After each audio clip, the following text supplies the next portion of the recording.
আসসালামু আলাইকুম। দেশ বিদেশ টিভি থেকে হুসেন বলছি। আমার চ্যানেলে সবাইকে স্বাগত। বাংলাদেশের রাজনীতিতে ওবায়দুল কাদের একটি উল্লেখযোগ্য নাম। ধরা হয় যে আওয়ামী লীগ রাজনীতিতে তিনি ছিলেন সেকেন্ড ম্যান, শেখ হাসিনার পরপরই। এখন 5 আগস্ট শেখ হাসিনা সরকারের পতনের পর যে যেদিকে পারো পালাও, অনেকটা টাইটানিক জাহাজ ডুবে যাওয়ার পর যে অবস্থা হয়েছিল, প্রাণ বাঁচাতে যে যেদিকে পারে পালিয়েছে। আওয়ামী লীগের সরকারের পতনের পর অবস্থাটা সেরকমই দাঁড়িয়েছে। তারপরে কেউ কেউ পালিয়েছেন, কেউ কেউ আত্মগোপনে ছিলেন বাংলাদেশেই, এবং কেউ কেউ ধরা খেয়ে জেলে আছেন। এখন ওবায়দুল কাদের কোথায় আছেন এটা মোটামুটি একটা বিস্ময় ছিল। কেউ বলতে পারছিল না। কোনো সময় শোনা যাচ্ছিল তিনি ভারতে, কোনো সময় ঢাকায়, কোনো সময় বলা হচ্ছিল তিনি সীমান্ত এলাকায় আছেন। কিন্তু আমরা তার অতি ঘনিষ্ঠ একজন, তার সাথে কথা বলে যেটা জানতে পেরেছি সেটি হচ্ছে তিনি এতদিন ঢাকায় ছিলেন। 2 সপ্তাহ আগে তিনি ভারত চলে যান এবং বর্তমানে তিনি কলকাতায় আছেন। কিন্তু প্রশ্ন দেখা দিয়েছে যে তিনি কিভাবে ভারত গেলেন। কারণ আমাদের সীমান্তে রয়েছে কঠিন প্রহরা। এটা কি চোখ ফাঁকি দিয়ে তিনি গেলেন, নাকি তিনি তাদের সামনে দিয়ে গেলেন?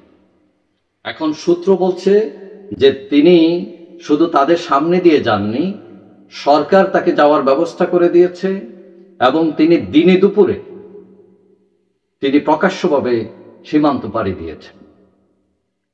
এখন আমি তাকে বললাম যে যার সাথে কথা হয়েছিল, যিনি ওবায়দুল কাদের অত্যন্ত ঘনিষ্ঠ, তিনি বলছেন যে সরকার দিতে বাধ্য হয়েছে, তাকে ছাড়তে বাধ্য হয়েছে। কারণ ওবায়দুল কাদেরের সাথে ভারতীয় গোয়েন্দা সংস্থা রয়ের সম্পর্ক খুব গভীর, এবং রয়ের অনুরোধে হোক চাপে হোক তারা রাজি হয়েছে যে ওবায়দুল কাদেরকে তারা সীমান্তে পৌঁছে দেবে নিরাপত্তার সাথে, এবং সেটা তারা করেছে। এবং তিনি সীমান্ত পাড়ি দিয়ে 2 সপ্তাহ আগে কলকাতায় পৌঁছেছেন। তো যে সূত্র বলছে যে তার পালিয়ে যাওয়ার মতো অবস্থা নেই, তিনি ঠিকমতো হাঁটতেও পারেন না। সুতরাং তিনি রাতের অন্ধকারে পালিয়ে যাবেন কিভাবে? এবং তাকে মোটামুটি সবাই চেনে বাংলাদেশে, এবং পালানোর তার সুযোগও নেই। তো এখন প্রশ্ন দেখা দিয়েছে যে যেখানে একটা পিঁপড়াও পার হতে পারে না সীমান্ত দিয়ে, তিনি দিনে দুপুরে চলে গেলেন এবং আইন শৃঙ্খলা বাহিনীর সহায়তায় চলে গেলেন। এবং তিনি এতদিন কোথায় ছিলেন? যতটুকু জানা যায় তিনি ঢাকায় ছিলেন। তবে তিনি সেনানিবাসে ছিলেন নাকি অন্য কোথাও ছিলেন এটা নিশ্চিত হওয়া যায় না।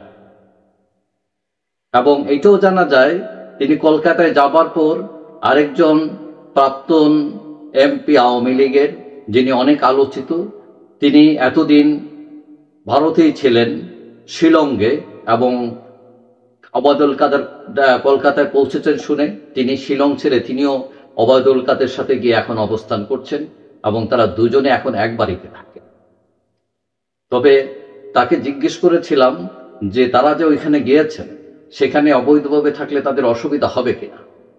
সূত্র জানিয়েছে যে কোনো অসুবিধা হবে না, কারণ ইতিপূর্বে আওয়ামী লীগের অনেক লোক তারা বাইরে বেরিয়ে পুলিশের মুখোমুখি হয়েছেন, এবং পুলিশকে তারা বলেছেন তারা আওয়ামী লীগের লোক, বাংলাদেশ থেকে আসছেন, এবং পুলিশ তাদেরকে ছেড়ে দিয়েছে।